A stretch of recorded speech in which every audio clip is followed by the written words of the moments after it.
बाबा कहते, मीठे बच्चे, तुम आधा कल्प के लिए सुखधाम में हॉलीडे मनाएंगे। क्यों? क्योंकि वहाँ दुख का नाम निशान नहीं है। तो इसका मतलब क्या हुआ भाई? एक तो सबसे अच्छा मतलब ये हुआ कि अभी आप कोई हॉलीडे मत मनाएं। देखो, इसलिए बाबा के घर में एक दिन भी छुट्टी नहीं रहती। बाकी तो अभी दुनिया में छुट्टी ही छुट्टी है। 365 दिन में लगभग 300 दिन छुट्टी मनाते हैं लोग। क्यों? क्योंकि बहुत दुखी रहते हैं तो सुख का, खुश होने का बहाना ढूंढते हैं। लेकिन सतयुग में अर्थात सच्चाई पर चलने से दुख का नाम निशान नहीं रहता। कितनी ऊंची बात बोली बाबा ने। तो दुख का नाम निशान नहीं रहता तो एक दिन भी छुट्टी मनाने की ज़रूरत ही नहीं है भाई। अभी भी बाबा जब हमको मिल गए तो दुख पूरा ख़त्म हो गया, तो हम भी अपने वर्किंग में एक दिन भी छुट्टी नहीं मनाते। अपने कार्यस्थल में कोई दिन छुट्टी नहीं, न किसी त्यौहार में छुट्टी, न कोई संडे की छुट्टी। पूरे समय कार्य करते हैं हम। हाँ, बस जब बाबा की सेवा के लिए हम निकले तब फिर हमारा कार्यस्थल बंद होता है। तो बताओ, है ना, ब्राह्मण बच्चों को बाप ऐसी कौन सी युक्ति बताते हैं जिस युक्ति से वे अपना जीवन सफल बना सकते हैं? देखो, बाबा कहते, मीठे बच्चे, अपना जीवन सफल करना है तो अपना तन मन धन सब ईश्वरी सेवा में लगाओ। हाँ, फॉलो फादर। फिर देखना इसके एवज में तुमको क्या मिलता है। आत्मा गोल्डन बन जाएगी, तन भी बहुत सुंदर मिलेगा, धन तो अथाह मिल जाएगा। है कि नहीं भाई? बाबा, ये जो समय है ये अपने तन मन धन को सफल करने का समय है। फॉलो फादर शब्द क्यों कहा? क्योंकि एक बाबा ने बिल्कुल निर्विकार भाव से, निस्वार्थ भाव से, निरअहंकार भाव से अपने तन मन धन को इस ईश्वरी कार्य में लगाया। पूरा स्वाहा किया बाबा ने। देखो, बाबा ऐसा जब ब्रह्मा बाबा ने किया तो सतयुग के फर्स्ट प्रिंस बनेंगे बाबा हमारे। ये तो पक्की बात है, बिल्कुल डिक्लेयर है वो तो शिव बाबा की तरफ से। अच्छा, आखिर वह दिन आया आज।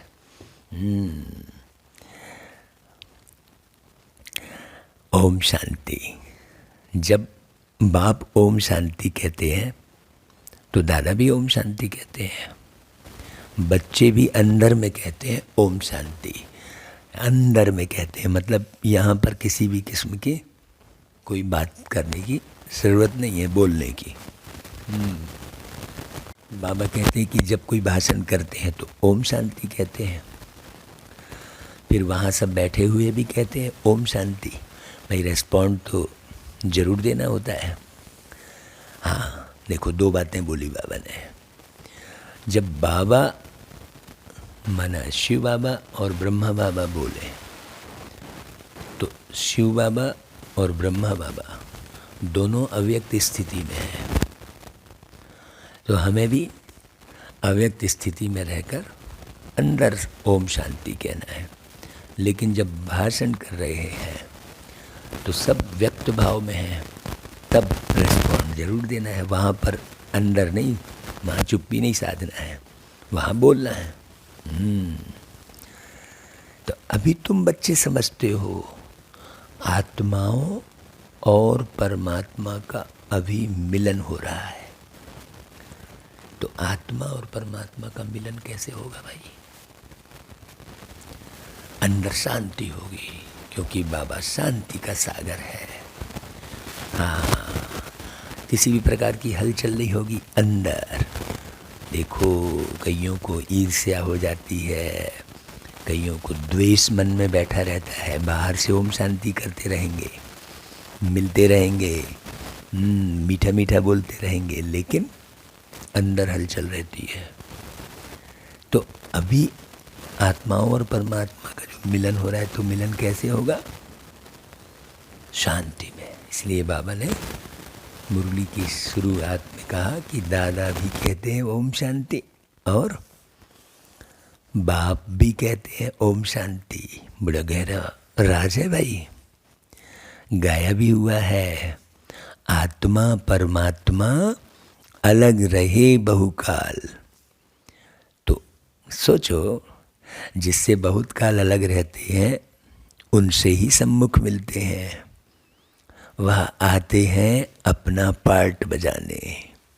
भक्ति मार्ग में जिसको इतना ढूंढते रहते हैं, आखिर वह दिन भी आता है जबकि बाप से मिलना होता है। भाई ढूंढ रहे थे तो एक दिन तो आएगा ना जो मिलेंगे।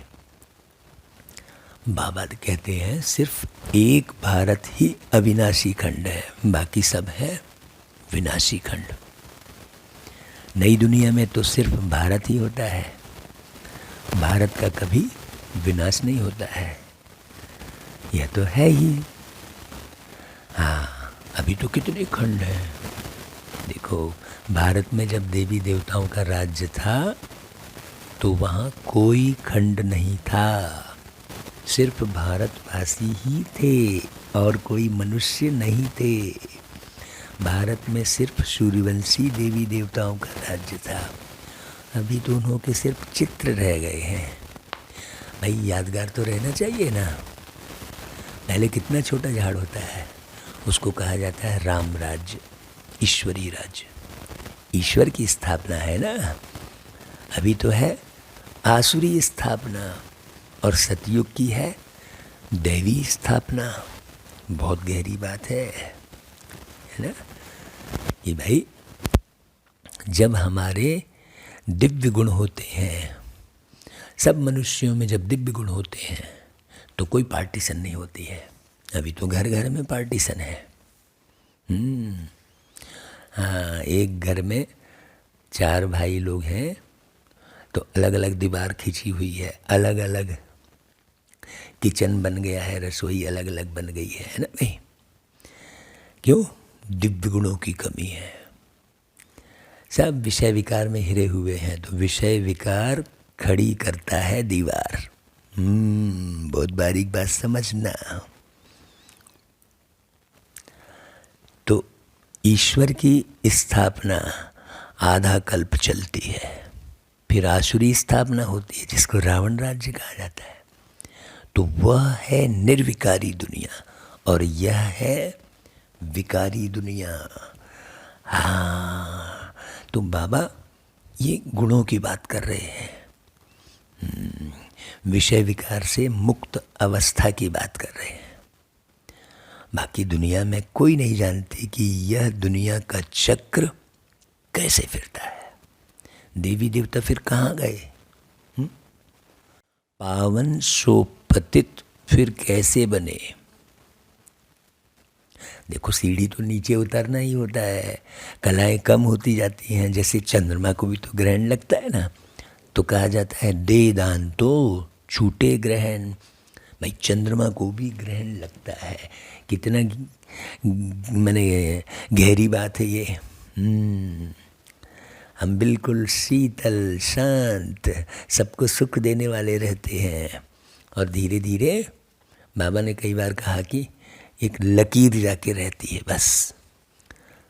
तो अभी बाप कहते हैं बच्चे 5 विकार छोड़ो, जब तुम रावण की जेल से छूटेंगे तब तो राम राज्य स्थापन हो पाएगा भाई। जैसे रावण की जेल में कैद हो गई थी सीता, जब सीता जेल से रावण की कैद से बाहर आई तब राम राज्य स्थापित हुआ। ये दिखाया है ना भाई रामायण में। तो बाबा कहते हैं देखो, रावण की जेल मतलब 5 विकारों में फंसे हुए हैं। वहाँ यह 5 विकार होते नहीं, यह भी किसको पता नहीं है। मनुष्य समझते हैं यह विकार सदा ही चले आते हैं। दुनिया में मनुष्यों की है अनेक मत, और बाबा की और तुम्हारी है एक मत। इसको कहा जाता है अद्वैत मत, और यहाँ है आसुरी मत। अभी कितने ज्ञानी तु आत्मा भी अद्वैत मत में चल रहे होते हैं, है ना, है। और बहुत से मनुष्य आत्माएं आसुरी मत में चल रहे होते हैं। तो तुम जानते हो हम भारतवासी राम राज्य में थे, पूज्य सो पुजारी बने हैं। ये बात बड़ी समझना। ये बाबा सत्य बातें बता रहे हैं कि कैसे कैसे तुम्हारी दुर्दशा हुई। तुम बच्चों की बुद्धि में यह नॉलेज अभी बैठी है। हम ही पूज्य थे, फिर पुनर्जन्म लेते लेते पुजारी बने हैं। वह समझते हैं परमात्मा ही पूज्य पुजारी बनते हैं, उनकी ही सारी लीला है। इसलिए वो क्या करते हैं, वो शिव बाबा को भी राम की पूजा करते दिखा देते हैं। बाबा कहते हैं देखो, सभी परमात्मा ही परमात्मा है। यह तो सबसे बड़ी भूल है। अभी तुम बच्चों को तो खुशी होती है, जिस बाप को आधा कल्प में याद किया है अब वह मिला है। कहते हैं दुख में सिमरन सब करे, सुख में करे न कोई। वही आत्माएं फिर दुख में आती हैं तो बाप को याद करती हैं। सतयुग में कोई भी बाप को बुलाएंगे नहीं। तो अभी आत्माओं का परमात्मा से, परमात्मा का हम आत्माओं से मेला होता है। बाप ही ज्ञान के सागर हैं। इसमें पानी के सागर की बात नहीं है। हाँ, संगम पर देखो कुंभ का कितना बड़ा मेला लगता है। अभी सच्चा सच्चा मेला तो तुम्हारा लगा हुआ है। हाँ, कैसे मेला? कुंभ, कुंभ मतलब ये घड़ा, ये शरीर घड़ा है जिसमें आत्मा बैठी है। कुंभ मेला मतलब बहुत सारे कुंभ हैं और एक परमात्मा है। तो उस कुंभ में बैठ के आत्मा मिलन मना रही है प्यारे बाबा से। तो सब तो इकट्ठे मिल नहीं सकते, कोई कहाँ से आते हैं। भाई मेले पर कितने लाखों मनुष्य जाते हैं स्नान करने, जन्म जन्मांतर यह स्नान करते आए हैं। कहते हैं यह मेला लगता ही रहता है। छोटा और बड़ा कुंभ भी कहते हैं। देखो बड़ी गहरी बात। अब बाप तो एक ही बार आते हैं पतितों को पावन बनाने। अब लोग जो है गंगा को पतित पावनी कहती है। तो गंगा का पतित पावनी है तो क्या वह ज्ञान सुनाएगी क्या? यहाँ तो पतित पावन बाप बैठ सृष्टि के आदि मध्य अंत का ज्ञान सुनाते हैं। बच्चे जानते हैं अभी दुनिया की हालत क्या है। भाई विनाश तो बच्चों ने देखा है। अर्जुन तो यह ब्रह्मा ठहरा ना, यह तो है मनुष्य का रथ। यह बताते हैं कि हमने विनाश भी देखा, अपनी राजधानी भी देखी, तब छोड़ा। घर आदि सब कुछ फट से छोड़ दिया फिर, क्यों? विनाश तो होना ही है। यह कोई नई बात नहीं है। यह है ईश्वरी दरबार। इसमें कोई पतित को बैठना नहीं चाहिए, नहीं तो वह एकदम रसातल में चला जाएगा पतित बनने से। इसलिए पतित को आने का हुक्म ही नहीं है। ऐसे कोई आ जाते हैं, समझते हैं इन्हों को क्या पता कि हम विकार में गए। यह बड़ी गंदी चीज़ है। हाँ भाई, बाबा को तो सब पता है। विलायत में 4-5 बच्चे पैदा करने वालों को इनाम मिलता है। सतयुग में तो एक ही बच्चा होता है, सो भी विकार की वहाँ बात नहीं। वहाँ तो रावण राज्य ही नहीं है, वहाँ है राम राज्य। कन्या शादी करती है तो कन्या को गुप्त रीति से बहुत कुछ देते हैं जो किसको पता भी नहीं पड़ता। यहाँ तो सब शो करते हैं।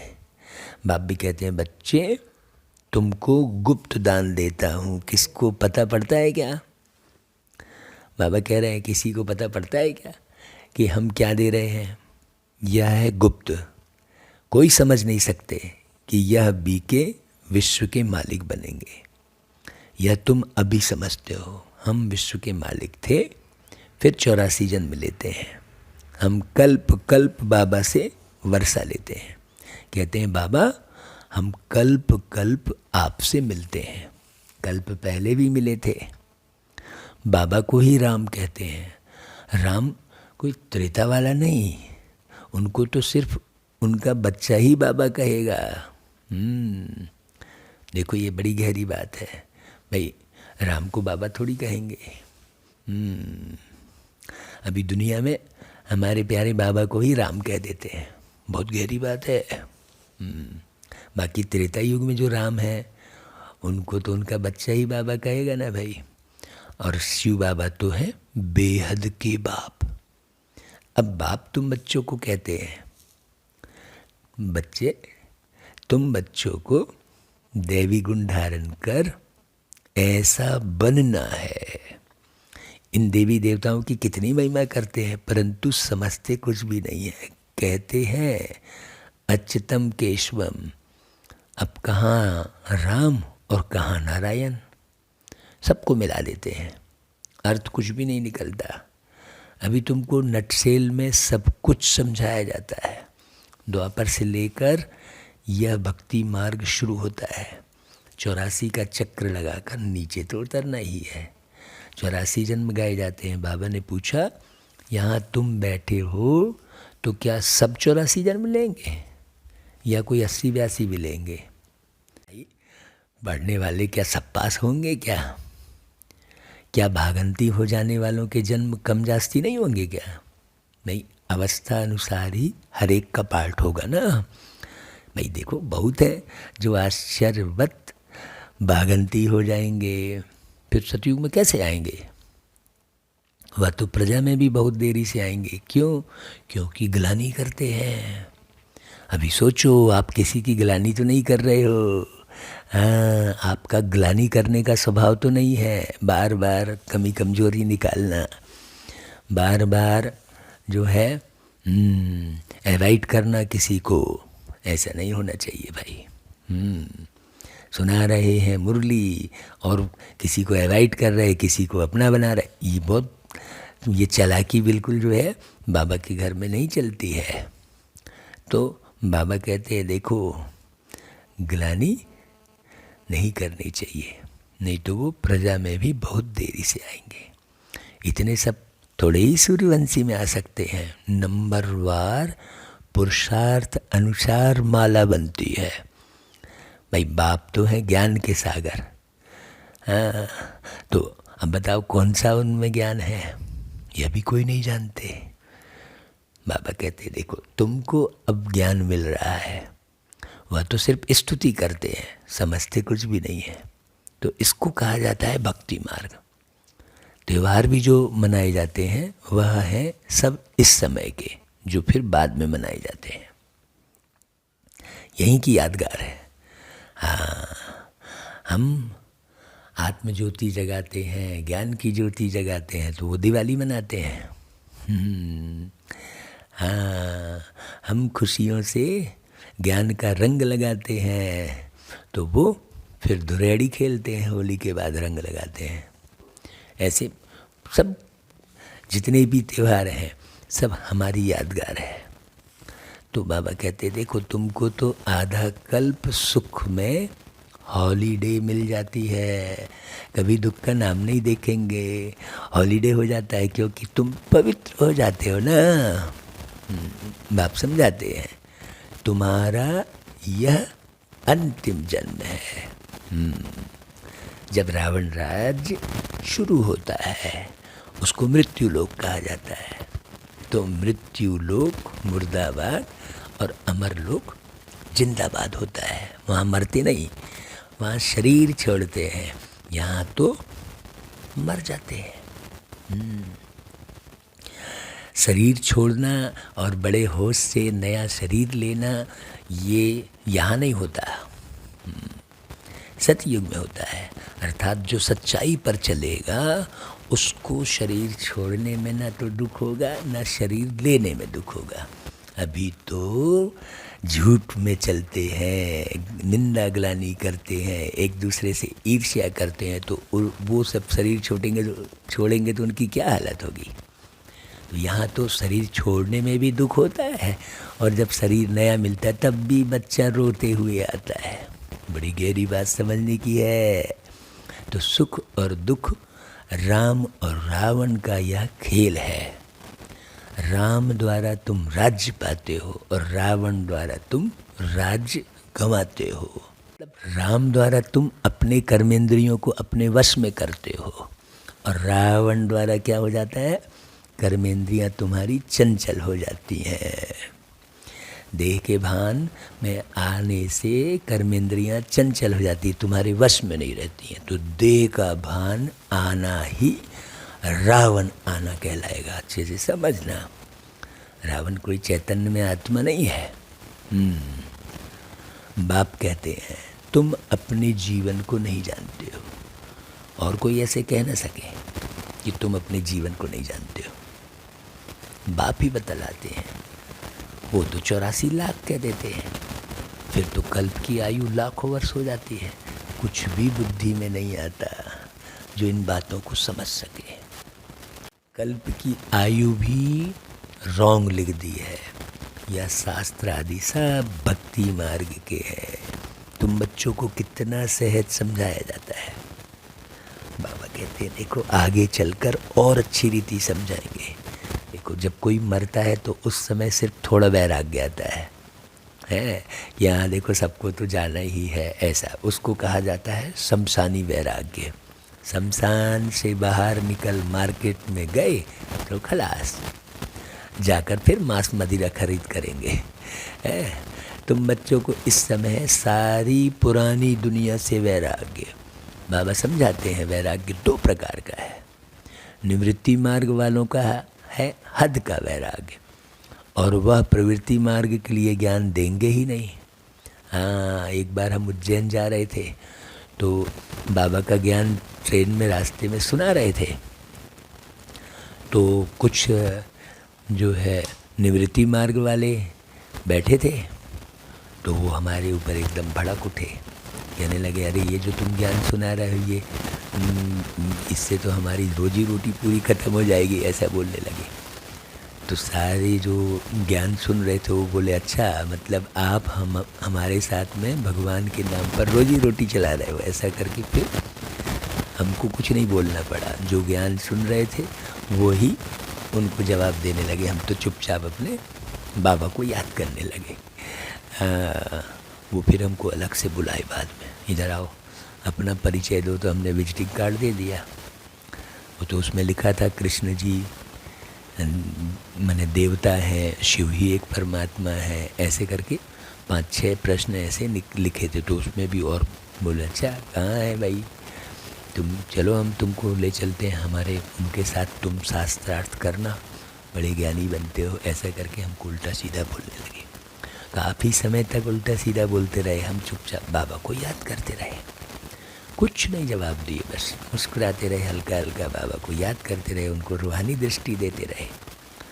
जब उज्जैन आया तो बोले भैया हमने आपको बहुत उल्टा सीधा बोला है और आप हमको कुछ नहीं बोले तो हमको माफ़ करना। कहने लगे ज़रूर आप कोई देव आत्मा है ऐसी, तो ये अवसर मिलता है हमको। तो बाबा कहते हैं देखो वह प्रवृत्ति मार्ग के लिए ज्ञान देंगे ही नहीं, दोनों पवित्र बनो। यह वह कह नहीं सकते, गीता वह सुना नहीं सकते। तुमको तो ज्ञान सागर से ज्ञान मिलता है, वह समझते भी हैं, परंतु उनको डर रहता है। आगे चलकर मान लेंगे बरोबर गीता कृष्ण ने नहीं सुनाई। अगर अब कहेंगे तो उनके सब फॉलोअर्स भाग जाएंगे, फट से कहेंगे इनको बीके का जादू लगा है। तो अब बाप समझाते हैं, अगर देवता बनना है तो दैवी गुण धारण करो।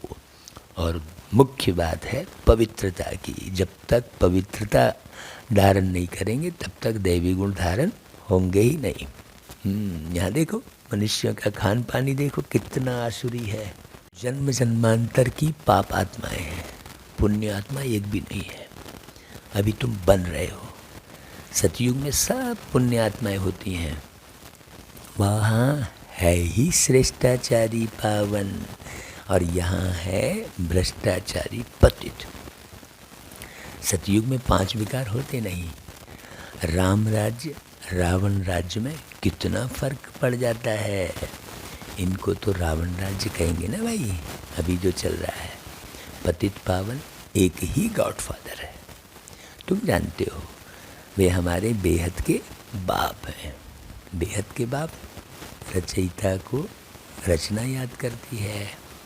बाबा ने समझाया है, सतयुग में है एक बाप, फिर होते हैं 2 बाप, लौकिक और पारलौकिक। तुमको है 3 बाप, लौकिक, अलौकिक और पारलौकिक। भक्ति मार्ग में लौकिक बाप होते भी पारलौकिक बाप को याद करते हैं। यहाँ तो यह है वंडरफुल, बाप और दादा दोनों बैठे हैं। यह भी तुम बच्चे जानते हो, फिर घड़ी घड़ी भूल जाते हो। प्रजापिता ब्रह्मा तो गाया हुआ है ना भाई दुनिया में भी, वह अभी ही मिलता है, तो ये समय नहीं गंवाना चाहिए। प्रजापिता ब्रह्मा है साकार और वह है निराकार। निराकार और साकार दोनों इकट्ठे हैं, दोनों का हाईएस्ट पोजीशन है। इनसे बड़ा कोई होता ही नहीं। और देखो कितना साधारण रीति बैठे हैं। हाँ बाबा एक एक बात बता रहे हैं। हाँ अभी तो थोड़ा सा कोई पद पोस्ट नहीं मिला तो बस हाँ असाधारण बन जाते हैं। हाँ बाबा कहते हैं पढ़ाई भी कितनी सहज है बच्चों के लिए। बाप सिर्फ कहते हैं अपने को आत्मा समझो। अब अपने को आत्मा समझो मतलब भाई ये जो पड़ोसी आपका है वो भी तो अपना ही है। आपके परिवार के जो सदस्य हैं वो भी अपने ही हैं ना भाई। हाँ जो भाई आपको सब्जी दे रही है, सब्जी वाली माता, वो भी तो आपकी अपनी है ना भाई। तो अपने को आत्मा समझो। तो सबको आत्मा समझने की बात है। आत्मा अविनाशी है और यह देह विनाशी है। तो किसी भी आत्मा के साथ जरा भी मनमुटाव नहीं होना चाहिए। चाहे कैसी भी आत्मा हो, उसको अपने ओरिजिनल परम धाम के स्वरूप में देखकर उसके साथ व्यवहार करना चाहिए। एक शरीर से आत्मा निकल जाकर दूसरा शरीर लेती है, तुमको रोने की दरकार ही नहीं है। मनुष्य शरीर को याद करने से रोते हैं, तुमको रोने की दरकार ही नहीं है। सतयुग में कभी रोते नहीं क्योंकि बहुत ज्ञान रहता है। हाँ और वो ज्ञान कहाँ प्राप्त किया भाई? अभी संगम युग में। और किसने दिया? मीठे मीठे बाबा ने। तो वहाँ है ही मोह जीत। यह सब बातें तुमको कब समझाई जाती हैं? संगम पर। जब मिलते हो तो समझाएंगे भाई। अब मिलोगे ही नहीं तो क्या समझाएंगे? संगम यानी मिलना। हाँ तुमको यह लक्ष्मी नारायण का चित्र देखकर तो बहुत खुशी होनी चाहिए। इसलिए बाबा ने कहा है यह लक्ष्मी नारायण त्रिमूर्ति का बैज व मेडल जेब में डाल दो। घड़ी घड़ी पॉकेट से निकाल कर देखो, ओहो हम तो यह बनने वाले हैं। बहुत खुशी होगी। औरों को भी दिखाकर खुश करो कि हम यह बन रहे हैं, देखने में खुशी होगी। मैं तो शिव बाबा का बच्चा हूँ, कितने नशा रहना चाहिए। मुझे किसी बात की क्या परवाह करनी है। कुछ घाटा पड़ा सो क्या हो गया, कोई बात नहीं, हमको तो भविष्य 21 जन्मों के लिए पद्मपति बनना है भाई। तो देखो बाबा ने सब कुछ दे दिया है, फिर फायदे में है या घाटे में है बताओ। बाबा अब सम्मुख समझा रहे हैं, तुम्हारा यह धन दौलत सब कुछ मिट्टी में मिल जाने वाला है, इसलिए बटोर बटोर के मत रखो, उपयोग करो उसका, अपना जीवन सफल करो। तो अपना तन मन धन इसमें लगाओ, फिर इनके एवज में देखो तुमको क्या मिलता है। आत्मा भी गोल्डन बन जाती है, तो तन भी सुंदर मिल जाता है, और धन तो अथा रहता ही है। अच्छा भाई, मीठे मीठे सिक्के लदे बच्चों प्रति माता पिता बाप दादा का याद प्यार और गुड मॉर्निंग। रूहानी बाप की रूहानी बच्चों को नमस्ते, और हम रूहानी बच्चों की रूहानी माता पिता बाप दादा को याद प्यार गुड मॉर्निंग और नमस्ते। अभी धारणा के लिए मुख्य सार, मैं शिव बाबा का बच्चा हूँ, मुझे भविष्य 21 जन्मों के लिए पद्म पति बनना है, इसी खुशी में रहना है और सबको खुश करना है, किसी बात की भी परवाह नहीं करनी है। कोई कैसा व्यवहार कर रहा है, कोई क्या कर रहा है, सब ड्रामा है, किसी के व्यवहार में नहीं फंसना। दूसरी पॉइंट, एक बाप की अद्वैत मत पर चलकर बेहद का वैरागी बनना है। द्वैत में नहीं आना है, द्वंद्व में नहीं आना है ना भाई, एक बाप को फॉलो करना है। हाँ अच्छा भाई, वरदान, रुहाब और रहम के गुण द्वारा विश्व नव निर्माण करने वाले विश्व कल्याणकारी भव। देखो, विश्व कल्याणकारी बनने के लिए मुख्य 2 धारणाएं आवश्यक हैं। एक है ईश्वरी रुहाब और दूसरा रहम। अगर रुहाब और रहम दोनों साथ साथ और समान हैं तो रूहानियत की स्टेज बन जाती है। तो जब भी कोई कर्तव्य करते हो व मुख से शब्द वर्णन करते हो तो चेक करो कि रहम और रुहाब दोनों समान रूप में हैं। शक्तियों के चित्रों में इन दोनों गुणों की समानता दिखाते हैं। इसी के आधार पर विश्व नवनिर्माण के निमित्त बन सकते हो।